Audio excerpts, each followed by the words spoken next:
Hello and welcome to the Homesick to Happy Movers podcast. I'm super excited that you're here today. We're going to have a great conversation with Holly Cope. Holly is an Air Force veteran, a spouse of 30 years to an Air Force veteran also, and she loves fun and adventure as well as helping others learn about detoxing their home and their body. Her passion is helping military's family live their best life. So Holly, first of all, I just want to thank you for your service. It's a very, very big thing to do, and I'm really appreciative of it. And would you like to tell us what life looked like for you when you were in the Air Force and moving around?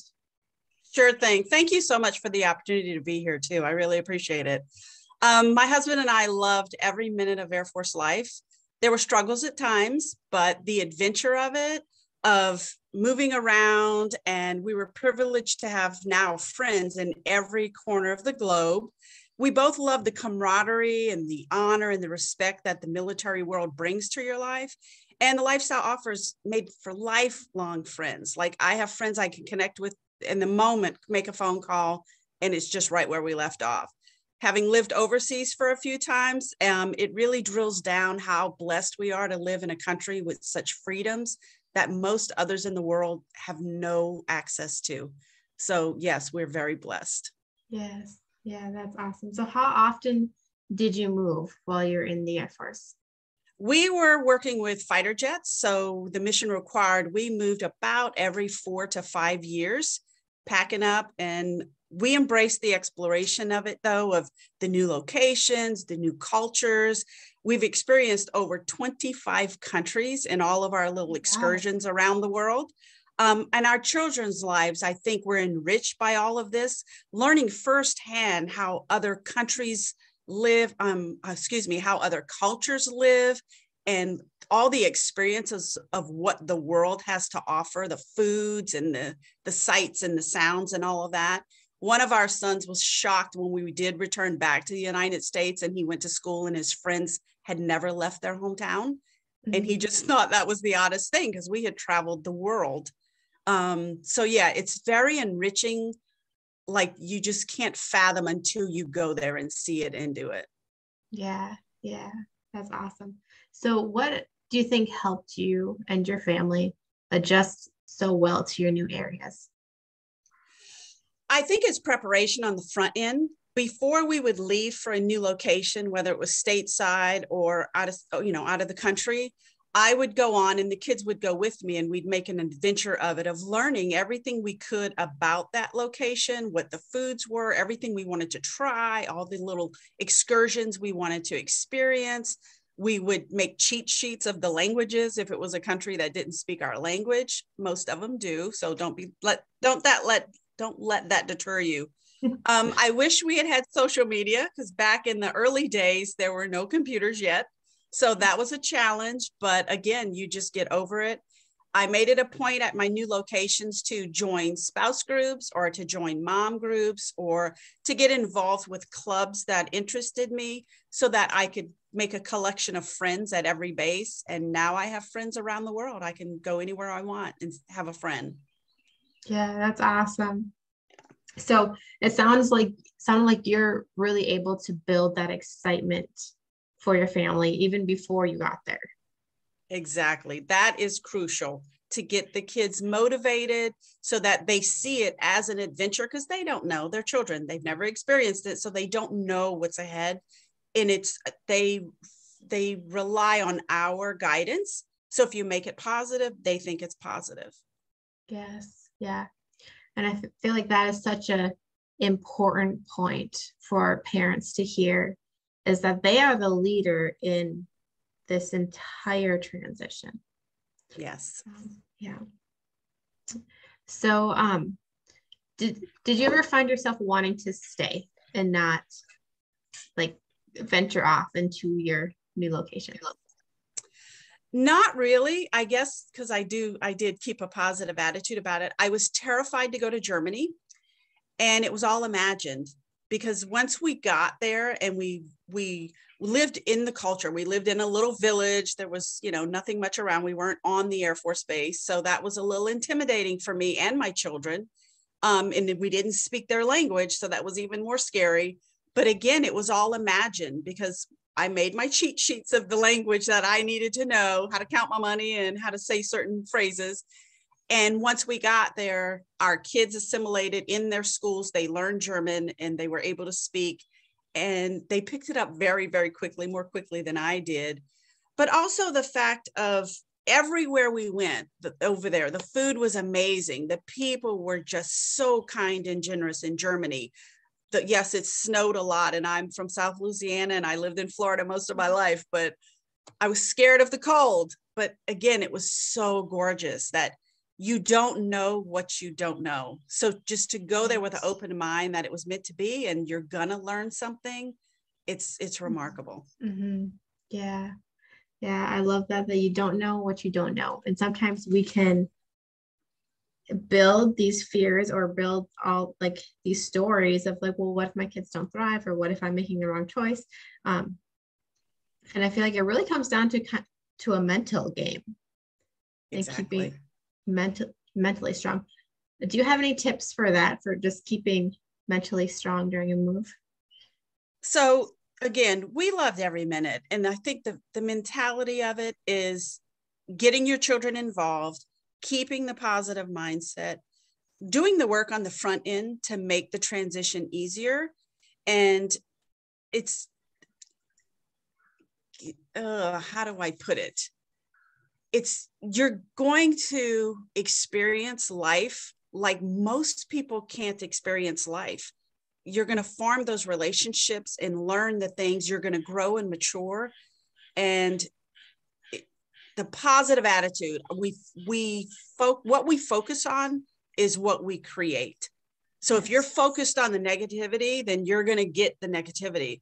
But if you focus on the positive, like, yes, it's scary, it's intimidating and all of that, but just push through the fears, because on the flip side of it, you're going to be so much better off. Even my children are so thankful, when we're watching TV and we see a place we went to, or we see a food they're cooking and we ate that food in that country. It's like, oh my gosh, this is so awesome.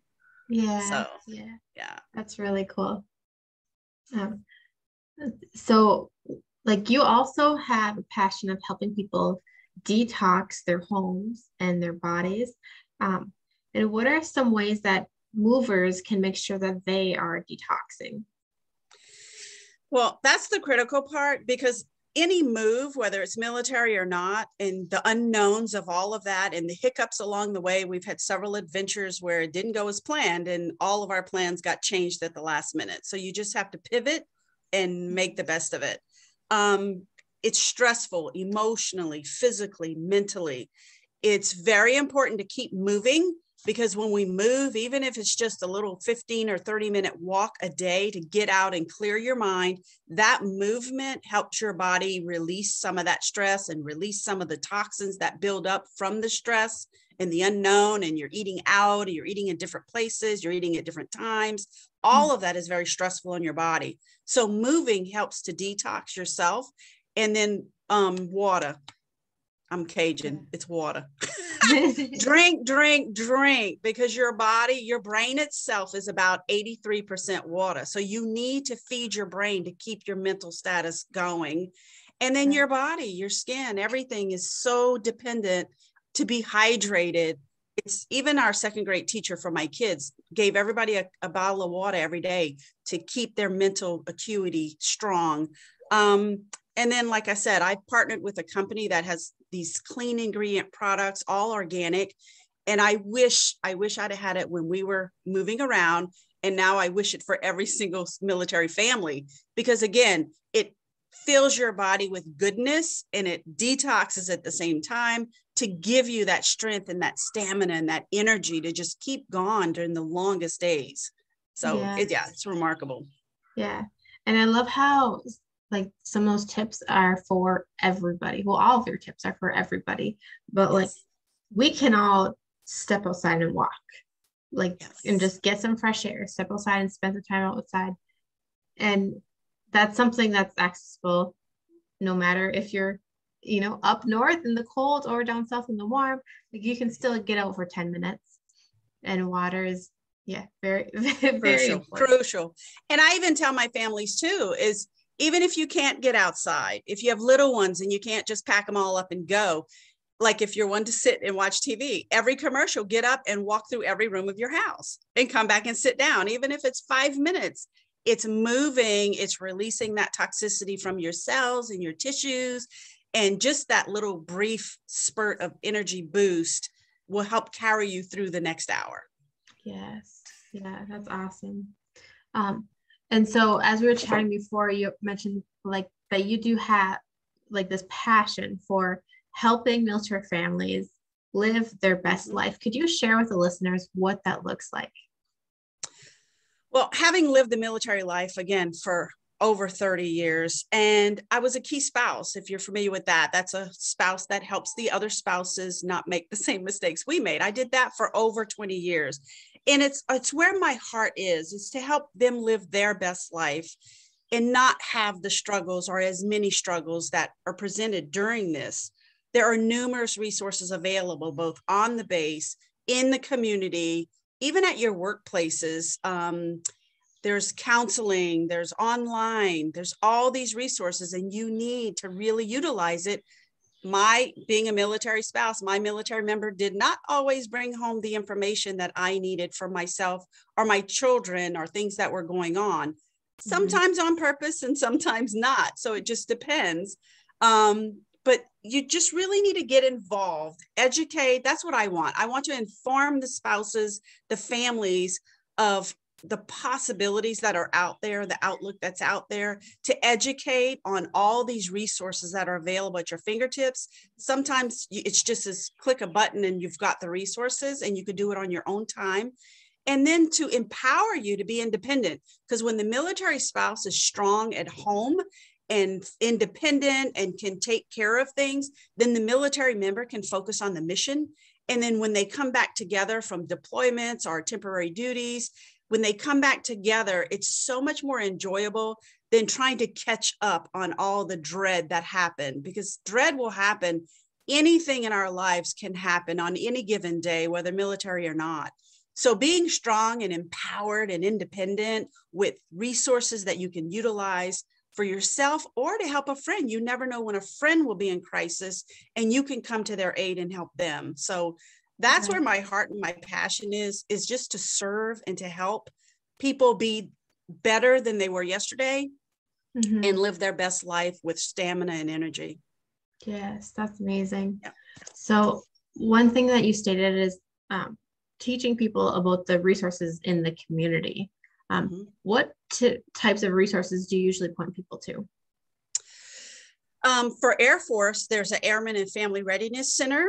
And the Army, I believe it's called the Family Resources Advocacy.